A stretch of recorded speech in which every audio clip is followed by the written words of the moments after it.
ऐसा सुना बताई हमारे एरिया के जितनी कुल नई नई पतो आवे नहीं सर आ तनको मनचला किस्म के लोग बने नहीं लोग बुढ़वा अपने जाल में फंसा लेला उन लोन के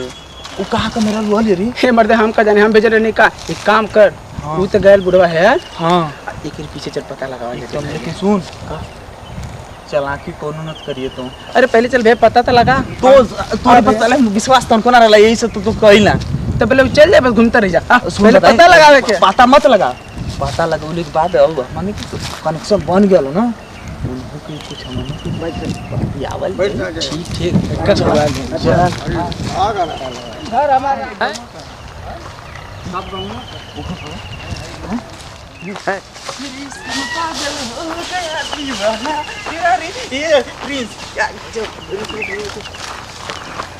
गाँव मैडम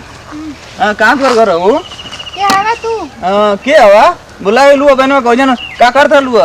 का करत रह बुढ़वा के संगवा कुछ तो ना करत रह बैंक में पैसा ट्रांसफर करत रहलू अरे बैठा ना नु बुलाइले रह का लगे तू आरू का लगी बुढ़वा संगवा करत रहलू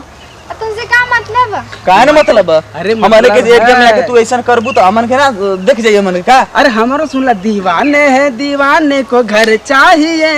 अरे घर चाहिए मोहब्बत भरी एक नजर चाहिए हर दम तो जो हमें रहता है मोहब्बत का मोबाइल छिरकत रहेले मुझे तो सर ऐसे कहले तो ना संगवा लिया के जाल चाहिए ए सुना सारे हमें ना तो सर लगे प्यार का मोहब्बत का मोबाइल छिरके तो सर मोबाइलिया ना तो छिड़कबा कहां से मुआ दे बैठो हट हट बुढ़वा के चक्कर में का पड़ल हो हैं काहे तुमके का तोर कलेजा का फटत फाटत ना हो पूरा थक थक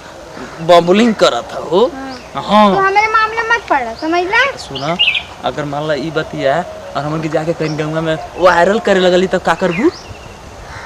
तब तो पियाजी मत लगबू मुंह बनावे वीडियो बना के भेले हैं मोबाइलिया में बहुत बतियात रहे पैसा दे करे पागल हो लोग वीडियो का जरूर बना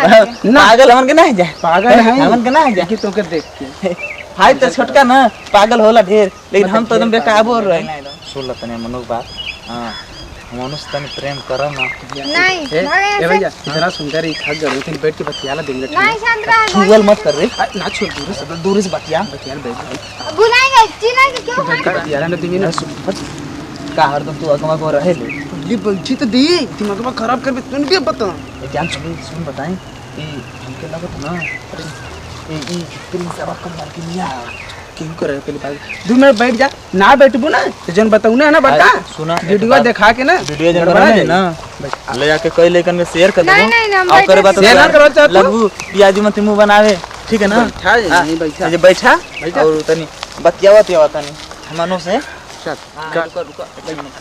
बताओ मंजूर है बैठबू कि ना मन संगे अरे बैठे काहे ना तोरे हम बैठे थे लेकिन वीडियो दिखाइए मत नहीं नहीं तोरे भाई खातिर कहते बैठा अरे बैठा और कौन बात ना मन के ना अवसर नहीं ठीक है ना लेकिन क्योंकि हो बुढ़वा झुरैली घासी पे कवन ध्यान देले की जरूरत है हाई है देखला हाई चेहरा हाई एटे चेहरा देखला तोरे ना समझ में तो कहां तो फंस गेलू कहां हो गेल कैसा रही बीच में दरवा में नैया डूबा के चल रहे हैं ना तो फिर कौन और के ना आएबू ठीक है और तू ना समझा था हम दोनों के बारे में वो तो हम जाना थे कि तो उनका प्रेम है बुढ़वा और तो उनका अरे मोर भैया प्रेम इनके करे करला तो केहू अच्छे से कैले होती अतहरा से कैले होती हमारा से कैले होती उनके घर से और खेती बाड़ी से प्रेम कैले जमीन जजा से हां वो करे कुछ ना बुढ़वा के हम ना समझा ना थी अरे तू का जन्मू हे भगवान तो खाली तो के फंसे थे मैं अंगूसी में फसावत है ना तो नटियन के साथ मुंह चल अच्छा ठीक मुके बता ये जन्मू ना ते तो चियार के लगबू रुवे लगबू करे कैया से समझ में ना कैया से परिचित हो तुमसे हवे एक साल से तो हवे 1 साल से 2 साल से 3 साल से और उनका पूरा अमन के बुढ़ौतिया अमन के समय नहीं जवान रहना तो बुढ़ो अमनों के उमरिया कम से कम 25 साल हो गई ठीक है ना बड़ पसंद बुढ़वा ने समझ में ना आवत बस खाली गोराई पे जाते हैं और समझ में ना पूरा बुढ़वा मोबाइल झूठे बरिए छिड़का था ठीक है ना तो लोग जब जान जी वो करे बारे में ना तो कुल दांत वाले कुछ यार की ए करे को हमके तो ना पता रहल ना पता सुना बताई हमारे एरिया के जितनी कुल नई नई पतो आवे नहीं सर आ तनको मनचला किस्म के लोग बने नहीं लोग बुढ़वा अपने जाल में फंसा लेला उन लोन के हां हाँ। तू कौन से जाल में फंसा था हमन के कोनो जाल में ना फंसावल जाला, हमन के सीधे बात कर लेला। देखा भौजी बहुत नीक लगत हो। ठीक है प्रिंस भाई से हम ना कॉल जाई, ठीक है ना उसको ले, लेकिन भौजी देखा कुल मिला लगता है सामानों पर ध्यान दा नहीं होसे ना मुझसे मोर ध्यान दिया ना सारे तना एकदम लगे ले तो भाई खातिर में सोचे तो हम वीडियो ना दोनों देखा जने आपस में डिसाइड कइला तब हम देखत थे। अरे मैं डिसाइड वाली कौन बात फोड़ दे कपड़ा, मार के फाड़ दे अरे कपड़ा, तब- ले पहना ले तो जा मुके लेके जा जा अरे का है पहले तो हम दोनों डिसाइड कर डिसाइड कर हो गल डिसाइड कर जा जा सर जा। सुना कहो सर उसने हला है ना अरे बाप रे हला तू हला लगा